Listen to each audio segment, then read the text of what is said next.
your micro brain on climate. Welcome to this micro episode of Your Brain on Climate. I'm Dave. Hello. Now, in this little episode, we're going to be looking at whether climate change is funny.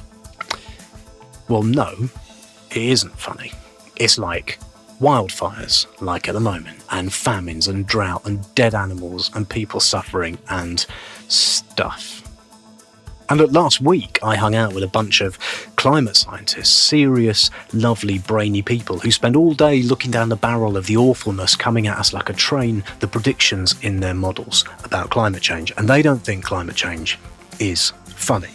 So, is it funny? Well, no, it's not ha-ha funny. But here's the thing, right? There's something weirdly, darkly, awfully comedic, if not exactly funny, about humans trying to get their head around this and do something about it. Sometimes the gap between the stuff humans actually care about and what the planet needs them to care about is so big, you kind of have to just laugh at it. Filling up your TikTok feed. 36-year-old Amanda thinks she's spent around £3,000 on Jellycats so far. This is my collection of Jellycats. I think that Jellycats bring joy to people because they are so lovable with their happy little faces. You can find a Jellycat to suit anyone. What is humour? What is funny? It's incredibly subjective. I remember John Lloyd, the creator of Blackadder, saying he could make a script funny, but he'd no idea why. He didn't know what he was doing. He just knew stuff was funny. I'm certainly not here to tell you anything you think is funny isn't, and vice versa. But I definitely think there's room for humour in the human brain's response to climate change. Humour, after all, in my opinion, is found in dissonance, in the light in the dark in the light, the thing that shouldn't be there, the thing that makes something seem ridiculous, in discomfort, in inappropriateness. Now you listen here! He's not the Messiah, he's a very naughty boy! Who of us hasn't cracked up at something that we shouldn't have, been unable to control a fit of the giggles when something excruciating is happening to someone else? And humans being ridiculous, flappy, inadequate, self-important organisms, well, that's all pretty dissonant. It's all pretty funny, and our response to climate change is ripe with that. So, despite the darkness and the bigness, can climate change be a good topic for comedy and for helping us to think differently about it? A couple of years ago, I had the privilege to chat about all of this to someone who's become a bit of a friend, to Stuart Goldsmith, the comedian's comedian. Stuart is one of the smartest and funniest people on the comedy circuit. He's been going for ages. He's performed stand-up all over the world for a very long time, including earlier this year on the BBC's Live at the Apollo. He's the host of the very long-running Comedian's Comedian podcast, where he talks to other comedians about what's funny and why. So when he says climate change is a suitable topic for comedy, he might be onto something. He doesn't just say it, he does it. He recently started doing routines about climate change. Now that's all he does. He wanted to use his funny bones and his funny reputation to help people connect this vast, overwhelming issue in a new human way. It's a brave move because most comedy about climate change, like most art about climate change, is shit. But Stuart's climate comedy is not shit. We chatted back in 2023 when he was at the kind of start of his journey. He'd written and started to perform his first climate show, but he hadn't yet really taken it mainstream, hadn't taken it to Edinburgh. But since our chat, his comedy about climate change has gone big. It was on Live at the Apollo. It's everywhere. He's now booked by businesses to do it. It's really, really good. One of these companies, a fossil fuel company, I won't name them, but suffice to say, they are a British petroleum company.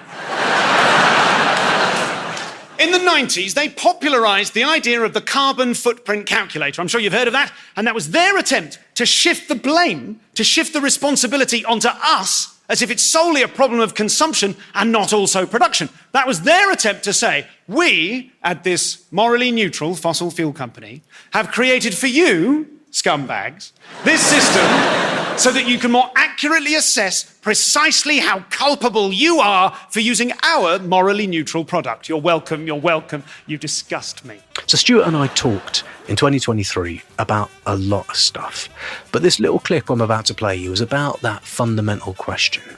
Is climate change a laughing matter?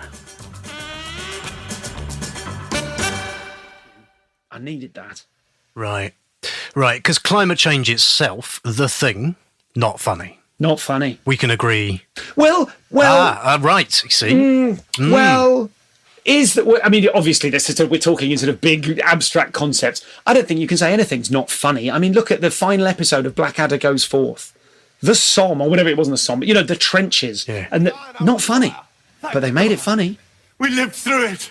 The Great War, 1914 to 1917. Hip hip, hooray! I'm afraid not. They found a way to make it funny. We laugh and we feel. So I think anything, if done deftly, elegantly, bravely, they can laugh and they can feel. You know, we're used to the idea of, you know, lots of people, I don't want to even get into, you know, comedy cancellation and, you know, cancel culture, the rest of it. That is a played out conversation in comedy, forgive me. But we're used to seeing people treat big subjects badly or lazily, and we go, that's not funny. God, a bit local comedy club, some bloke's done a joke about sexual assault, and everyone's like, God, I don't want to hear about that, you know. But it can be done. It can be done. In the right way, you can make anything funny. Because it's that Douglas Adams thing, isn't it? So I used to do this comedy podcast about the environment, and people would say to us, you know, are you sure you want to laugh about that? And we said, well, the Douglas Adams thing, you know, you zoom far enough out from Earth and you look at what we're doing and you have to laugh at it because there's something so kind of absurd about humans being humans and kind of, you know, this, like say, sort of squishy, confused bags of water, not really knowing what's going on. So, but has anyone ever come to you or come at you and gone, you shouldn't be laughing about that, mate? You've not had that yet. No, I've had a couple of walkouts where people, you know, I don't get any data on the walkouts. Are they climate deniers? Do you know what I mean? I don't get any data. They left, so no data. So I did say someone left and said he's a preacher. We didn't come here to be preached at. And I was maybe being a bit zealous and okay, but maybe I am preaching a bit. And maybe if I can preach in a funny way, that's my job. My job as a comedian is to do what the hell I want. And if it's funny enough, then it works. So if I can be a funny preacher, then fine. You know, I'm no Sam Kinison, but it, yeah. So I don't get much data on the people that aren't up for it. I've made a policy decision early on. I'm not gonna argue with anyone about whether or not it's real.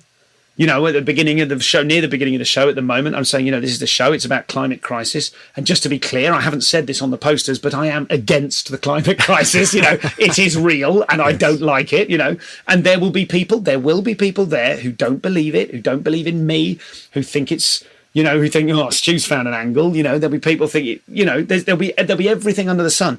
I did a show recently. I mentioned I've got a bit about Extinction Rebellion and you know, personal responsibility and what have you. Is a wider sort of topic. I may take it out, and then next year's show might be all about climate activism, and I might save it up for that and expand upon it. But I said, anyone here on the Extinction Rebellion mailing list? And an older lady, kind of like boomer age lady, said, "Oh no!" And I said, "Oh, that's no one's ever said that before. What do you mean?" She says, "No, they're paid by the government." And I thought, well, okay, I didn't have much to say about it. It kind of the sort of the illogic of that kicked me out of my comedy self, and it took me a minute to get back in the game. I thought, oh right, but comedy's about learning, and I came off and I made a note and I said, I've got to work out a thing to say when people like her are in the room. Yeah. You know, when people who get their news from Facebook, from their echo chamber, you know, whatever it is. If people are if I say, who's worried about climate change? And someone goes, it's not real. I've got to cope with that. But I've made a policy decision. I'm not going to waste time. There's no point trying to convert people. I'm not. That's not my job. I'm not a mind changer. I'm a mind opener, maybe. You know. So all the way at every stage, I'm learning, and going. Okay, and that's the great thing about comedy is you iterate. You just iterate night after night. You try it again. Did that work? Did that not work? How could that be better? And if this is the work of my life, as it may be, then long may that continue. I will continue iterating and I'll continue working out. In comedy, the problems are the material. So climate change is a colossal problem. It's a problem with fractal, multiple, infinite problems spiraling off it. There's a lot to talk about. There's a lot to find problems in. And in comedy, we find funny in ambiguity. There's a lot of ambiguity. What should we think? What should we say? How should I feel?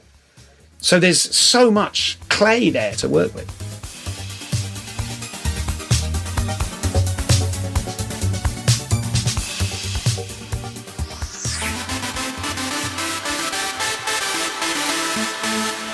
Your micro brain on climate. I hope you enjoyed that microdose of Your Brain on Climate. For more of that chat with Stuart Goldsmith, check out the show notes or scroll back to your feed in 2023. While you're there, see what else you can find in the back catalogue.